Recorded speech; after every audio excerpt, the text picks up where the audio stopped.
एकदा एका शांत, सभ्य दिसणाऱ्या ऑस्ट्रियन गावात जिथे सूर्यप्रकाश उबदारपणे दारात येतो आणि रात्री चंद्राच्या चांदण्या खिडक्या झाकतात, तिथे योझेफ फ्रिट्झल नावाचा एक म्हातारा माणूस आपल्या पत्नी रोझमेरीसोबत राहत होता.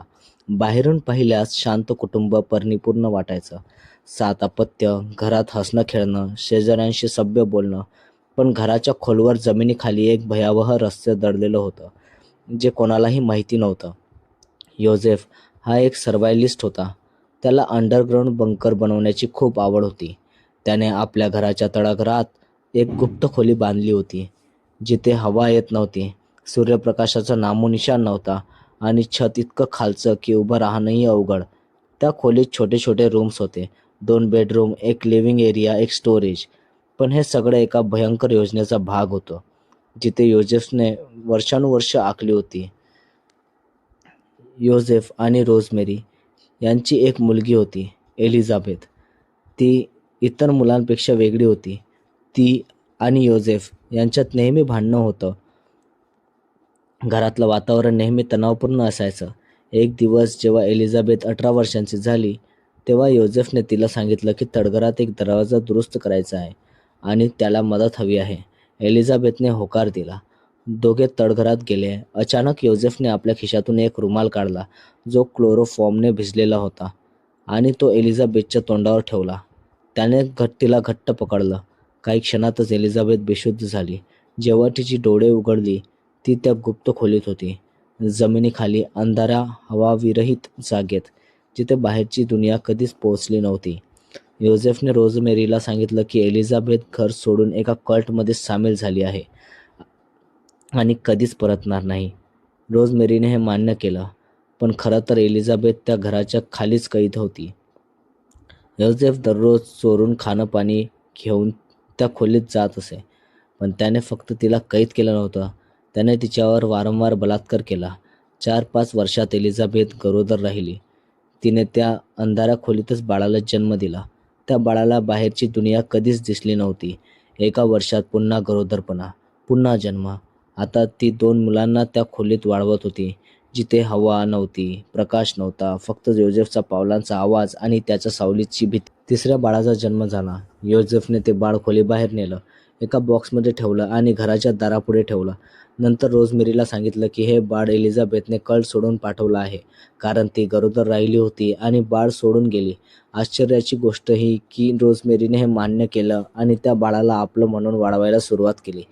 योझेफ थांबला नाही. त्याने असं 7 वेळा केलं. 7 मुलं.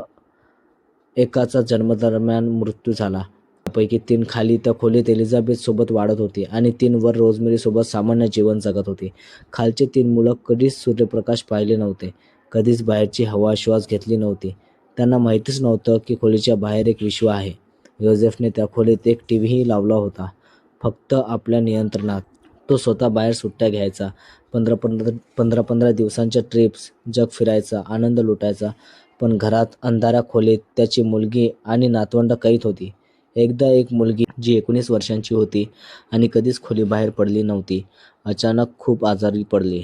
एलिझाबेथने योझेफकडे भीक मागितली, माझ्या मुलीला हॉस्पिटलला ने, ती मरेल. योझेफ मान्य झाला. त्याने क्रिस्टिनला हॉस्पिटलला नेलं. डॉक्टरांनी तिला पाहिलं आणि थक्क झाले. ती बर्फासारखी पांढरी होती. व्हिटॅमिन डीची कमतरता प्रचंड होती, कारण तिने कधीच सूर्य पाहिला नव्हता. डॉक्टरांनी योझेफला विचारलं, तिची आई कोण? योझेफने पुन्हा तीच कथा सांगितली. एलिझाबेथ कल्टमध्ये गेली, बाळ सोडलं, पण डॉक्टरांना शंका आली. क्रिस्टिनला वाचवायचं असेल तर आईला शोधणं गरजेचं होतं. मीडियापर्यंत बातमी पोहोचली. क्रिस्टिन आणि एलिझाबेथचे फोटो प्रसिद्ध झाले. जर एलिझाबेथ हे पाहत असेल तर हॉस्पिटलला या, असं आवाहन करण्यात आलं. त्या खोलीत टीव्हीवर ही बातमी दिसली. एलिझाबेथने आपलं नाव, आपली मुलगी, बाहेरची दुनिया सगळं पाहिलं. ती योझेफकडे ओरडली, रडली, भीक मागितली, मला हॉस्पिटलला ने. योझेफ मान्य झाला, पण एक अट ठेवली, तुला सगळ्यांना सांगायचं की तू कल्टमधून पळून आलीस, 18 वर्षांपूर्वीच घर सोडलं. एलिझाबेथने मान्य केलं. हॉस्पिटलला गेल्यावर पोलिसांनी तिला अटक केली, कारण त्यांना वाटलं की तिने आपल्या मुलांना सोडलं. पण खाजगीत एलिझाबेथने सगळं सत्य सांगितलं. 24 वर्षांची कैद, बलात्कार, 7 मुले, 3 खाली 3 वर. पोलिसांनी घर तपासलं, तळघरात बुकशेल्फ हलवलं, त्यामागे दार, ते उघडलं. आता अंधार, उकिरडा, भीती. एलिझाबेथ आणि तिची 2 मुले बाहेर आली. त्यांना प्रकाश सहन होत नव्हता. त्यांच्या डोळ्यात भीती होती. योझेफला अटक झाली. रोझमेरीला काही माहिती नव्हतं असं सांगितलं गेलं. पण प्रश्न उरला, खरंच? ती कशी काय काहीच जाणली नाही? दरवाजावर येणारी मुले, योझेफचं वागणं, तळघरातले गुप्त प्रवेश, काहीच शंका आली नाही. सायकोलॉजिस्ट म्हणतात योझेफने हे सगळं प्लॅन केलं होतं. एलिझाबेथ लहान असतानापासून तो बंकर बनवत होता. कारण त्याला माहिती होतं की एक दिवस तो आपल्या मुलीला कैद करेल, तिच्यावर अत्याचार करेल आणि एक नवं कुटुंब निर्माण करेल. एक खाली, एक वर. योझेफ आता जन्मठेपेची शिक्षा भोगतोय, एकटाच एका सेलमध्ये.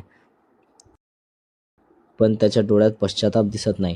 तो सुट्ट्यांवर जात होता, हसत होता, जग फिरत होता, जेव्हा त्याची मुलगी आणि नातवंड अंधारात मरत होती. रोझमेरी आजही त्या घरात राहते का कोणास ठाऊक, पण त्या घराच्या खाली अजूनही ती खोली आहे, जिथे 24 वर्षे एक स्त्री आणि तिची मुले कैद होती, जिथे प्रकाश कधीच पोहोचला नाही, जिथे भीती आणि अत्याचार रोजचा भाग होता. आणि जर तुम्ही त्या घरापाशी गेलात रात्री शांततेत, तर कदाचित तुम्हाला खाली कुठेतरी रडण्याचा आवाज येईल. एलिझाबेथचा, तिच्या मुलांचा, ज्यांनी सूर्य कधीच पाहिला नाही. योझेफच्या मनात काय चाललं होतं कोणास ठाऊक, पण त्याने एक परिपूर्ण गुन्हा केला. तो बाहेर फिरायचा, लोक त्याला आदरणीय मानायचे, पण आत त्याच्या घरात एक नरक होता. एलिझाबेथने 24 वर्ष त्या अंधारात काढली. रोज बलात्कार, रोज भीती, रोज मृत्यूची वाट. तिच्या मुलांना माहीत नव्हतं की आकाश काय असतं, झाडं कशी दिसतात, पावसाचा स्पर्श कसा असतो. त्यांना फक्त योझेफच्या पावलांचा आवाज माहीत होता, जो यायचा, अत्याचार करायचा आणि निघून जायचा. आणि रोझमेरी? ती वर बसून चहा पीत होती, टीव्ही पाहत होती, जेव्हा तिची मुलगी खाली मरत होती. कदाचित तिला माहीत होतं, कदाचित नाही, पण त्या घरातली शांतता ती फसवी होती. ती एका भयंकर सत्याला झाकून ठेवत होती. एका वडिलाने आपल्या मुलीला कैद करून, तिच्यावर अत्याचार करून एक नवं कुटुंब निर्माण केलं होतं आणि जगाला काहीच कळलं नव्हतं. आजही जेव्हा तुम्ही शांतपणे झोपता, तेव्हा कदाचित कुठेतरी एखाद्या घराच्या खाली असंच काहीतरी चालू असेल. कोणीतरी कैद असेल, कोणीतरी ओरडत असेल, पण कोणाला कळत नाही. कारण काही गुन्हे इतके परिपूर्ण असतात की त्यांचा शोध घेणंही अशक्य वाटतं. पण एक दिवस, एक आजार, एक बातमी, एक चूक आणि सगळं उघड पडतं. आणि मग दुनिया थक्क होते. पण त्या थक्क होण्यात, त्या भयात एक प्रश्न उठतो. खरंच रोझमेरीला काहीच माहीत नव्हतं की तीही या गुन्ह्यात सामील होती? कारण इतके वर्ष, इतके संकेत आणि ती काहीच बोलली नाही. कदाचित तीही त्या अंधाराचा भाग होती, कदाचित नाही. पण त्या घरात, त्या बंकरमध्ये सत्य अजूनही दडलेलं आहे, जिथे प्रकाश काहीच पोचला नाही आणि भीती कधीच संपली नाही.